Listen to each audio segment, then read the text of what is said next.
Um astrônomo recebeu o seguinte telegrama do editor de um jornal: telegrafe sem palavras a cobrar. Há vida em Marte? O astrônomo telegrafou de volta: ninguém sabe, repetido 50 vezes. Isso foi antes da era da exploração espacial. Naquela ocasião, em julho de 1965, a primeira sonda bem-sucedida da NASA, Mariner 4, havia sido manobrada em um voo rasante próximo de Marte e enviado 22 imagens de televisão em preto e branco, que mostravam que o misterioso planeta era assustadoramente cheio de crateras e, aparentemente, tão sem vida quanto a Lua.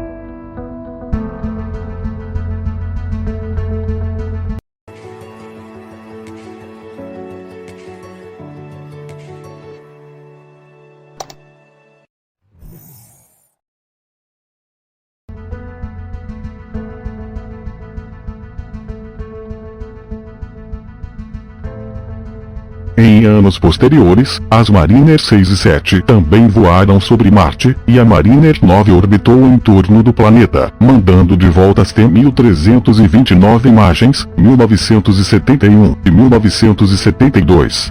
Em 1976, as Vikings 1 e 2 partiram para órbitas de longa duração, durante as quais enviaram mais de 60.000 imagens de alta qualidade e módulos de pouso à superfície.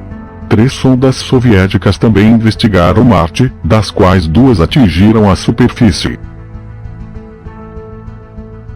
Até o começo de 1998, a pergunta era: há vida em Marte? Ainda poderia ser simplesmente respondida com ninguém sabe. Porém, com mais dados à disposição, os cientistas formaram uma série de opiniões sobre a questão. Apesar da aparência devastada do planeta, hoje muitos estudiosos concordam que micro-organismos extremamente simples, como bactérias ou vírus, podem ter sobrevivido sob a superfície. Outros acreditam que não há nenhuma vida por lá agora, mas não descartam a possibilidade de que Marte possa ter tido uma biota florescente em alguma época distante. No episódio 1, vimos a detecção de um grupo de possíveis microfósseis e a comprovação química de processos vitais em pedaços de rocha de Marte que atingiram a Terra como meteoritos. Essa evidência deve ser posta ao lado dos testes positivos de processos vitais, também examinados no episódio 1 dessa série, que foram realizados pelos aterrissadores Viking.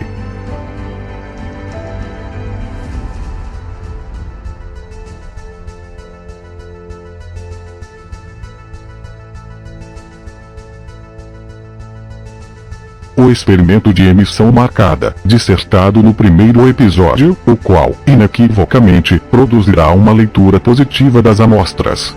Ele quis anunciá-lo como tal à época, mas outros colegas na NASA o censuraram.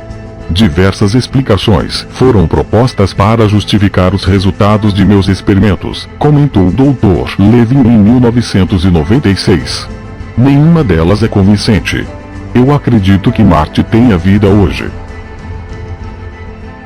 Parece que Levin foi censurado porque o seu teste contradizia outros desenvolvidos por colegas mais antigos, cujos resultados haviam sido negativos e que enfatizavam, particularmente, o fato de o espectrômetro de massa não ter detectado moléculas orgânicas em Marte. Apesar disso, mais tarde Levin provou que a sonda estava equipada com espectrômetro de massa mal capacitado, sua precisão mínima, de 10 milhões de células biológicas numa amostra, era pouco conclusiva, se comparada com instrumentos cuja precisão pode chegar a apenas 50 células. Levin só foi encorajado a se pronunciar após o anúncio da NASA, em agosto de 1996, de que haviam sido encontrados aparentes vestígios de microfósseis no meteorito ALH 84001. Essa comprovação fortaleceu a própria concepção de Levin, de que sempre houve vida no planeta vermelho, apesar das condições extremamente severas que lá predominam. A vida é mais resistente do que jamais teríamos imaginado. Micróbios têm sido encontrados em barras de combustível nuclear dentro de reatores e nas profundezas do oceano onde não há luz. Colin Pellinger, professor de ciência planetária na Universidade Open, na Inglaterra, concorda. Acredito veementemente que as condições em Marte já foram propícias para a vida. Ele também assinala que certas formas de vida podem sobreviver nas condições mais hostis. Alguns podem hibernar em temperaturas muito abaixo de zero e há evidência empírica de vida a 150 graus Celsius. Quer mais persistência do que isso?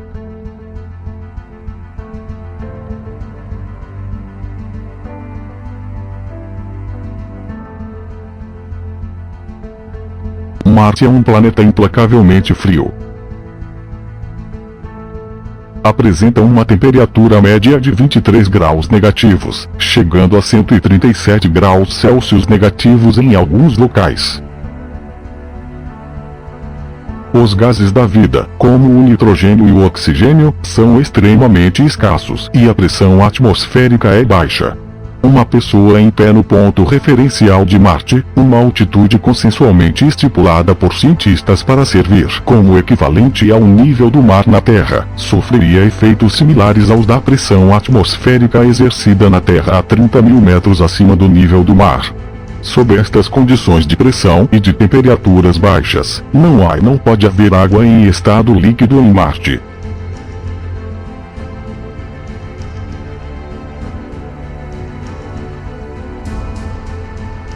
Os cientistas não acreditam ser possível haver vida em qualquer lugar sem a presença de água líquida. Se isso é verdade, a evidência de vida passada ou presente em Marte certamente implica admitir que o planeta tenha sido dotado de grandes quantidades de água líquida, fato para o qual existe irresistível evidência, como veremos. Não há dúvida de que a água desapareceu desde então, mas isso não significa necessariamente que nenhuma forma de vida tenha sobrevivido. Pelo contrário, diversas descobertas e experimentos científicos recentes demonstraram que, ao menos na Terra, a vida pode florescer em quase todas as condições. Em 1996, cientistas britânicos, perfurando a mais de 4.000 metros sob a superfície do Oceano Atlântico, encontraram um animado mundo subterrâneo de criaturas microscópicas. Essas bactérias mostram que é possível haver vida sob condições extremas, em que a pressão é 400 vezes maior que no nível do mar e que as temperaturas podem chegar a 170 graus Celsius. Outros pesquisadores, explorando vulcões submarinos ativos em profundidades superiores a 3 km, encontraram animais de uma espécie chamada Pogonophora em colônias de bactérias que vivem em hastes ricas em sais minerais que se erguem do fundo escaldante do mar. Normalmente com uns poucos milímetros de comprimento, essas criaturas, semelhantes a vermes, apresentam-se estranhamente aumentadas e as bactérias com as quais os pogonóforos se banqueteiam são quase igualmente bizarras. Elas não contam com a luz solar para captar energia, uma vez que a iluminação não atinge tais profundezas, mas usam o calor da água quase fervente borbulhando debaixo da crosta. Elas não requerem detritos orgânicos para a nutrição, mas consomem minerais nos mares quentes. Classificadas pela zoologia sob a categoria geral de extremófilos, tais criaturas incluem os autótrofos, que comem basalto, usam gás hidrogênio para tirar energia e extraem o carbono do dióxido de carbono inorgânico. Desmedidas, como a mítica salamandra, um verme ou réptil que se supunha viver no fogo. Outros autótrofos foram encontrados 3 km abaixo da superfície, onde a única fonte de calor é o calor das rochas. Eles foram encontrados a temperaturas de 113 graus. Foram encontrados em torrentes de ácido, no tolueno, benzeno, ciclohexano e querosene, e a 11.000 metros de profundidade, na Fossa das Marianas. Criaturas desse tipo poderiam muito bem ter sobrevivido em Marte, ou encerradas 10 metros abaixo da camada de terra permanentemente congelada que se acredita sustentar a superfície do planeta, ou em animação suspensa por enormes períodos de tempo. Na Terra, micróbios dormentes, preservados dentro de insetos presos em âmbar por dezenas de milhões de anos, foram revividos com sucesso e colocados em quarentena num laboratório por cientistas na Califórnia em 1995. Outros micro-organismos viáveis, que foram isolados de cristais de sal, têm mais de 200 milhões de anos. Em experimentos de laboratório, esporos bacterianos foram aquecidos até o ponto de ebulição e resfriados até 270 graus negativos, que é a temperatura do espaço entre as estrelas. Quando as condições melhoram, eles voltam à vida. Da mesma forma, há vírus que podem ser ativados em células mesmo se ficarem inertes fora dessa bioorganização. Em estado inerte, esses seres pequenos e assustadores, menores que a extensão de uma onda de luz visível, são quase literalmente imortais. Sob análise, são estruturas extremamente complexas, tendo um genoma composto por 1,5 por 10, elevado à quarta potência, nucleotídeos. Enquanto a NASA continua sua exploração de Marte, cientistas acreditam que há uma possibilidade muito real de contaminação cruzada. De fato, a contaminação cruzada deve ter ocorrido muito antes da era do voo espacial. Assim como meteoritos da superfície de Marte alcançaram a Terra, também é tido como altamente provável que rochas respingadas da superfície da Terra por impactos de asteroides devam, de tempos em tempos, ter alcançado Marte. É concebível que os esporos da própria vida tenham sido trazidos para a Terra em meteoritos de Marte ou vice-versa, que os esporos da vida tenham sido levados da Terra para Marte. Paul Davies, professor de Filosofia Natural da Universidade de Adelaide, assinala que Marte não é um planeta especialmente receptível para a vida de tipo terreno. Apesar disso, algumas espécies de bactérias encontradas na Terra poderiam ser capazes de sobreviver lá. Se a vida esteve firmemente estabelecida em Marte no passado remoto, ela poderia ter gradualmente se adaptado ao ambiente mais inóspito do presente à medida que as condições vagarosamente se deterioravam. E os amigos do canal 1965 que acham? Dê sua opinião. E siga-nos no Twitter. @canal_1965. Ou se preferir, entre em contato conosco através do e-mail. canal1965 fazendohistoria@gmail.com. Um forte abraço e fiquem com Deus.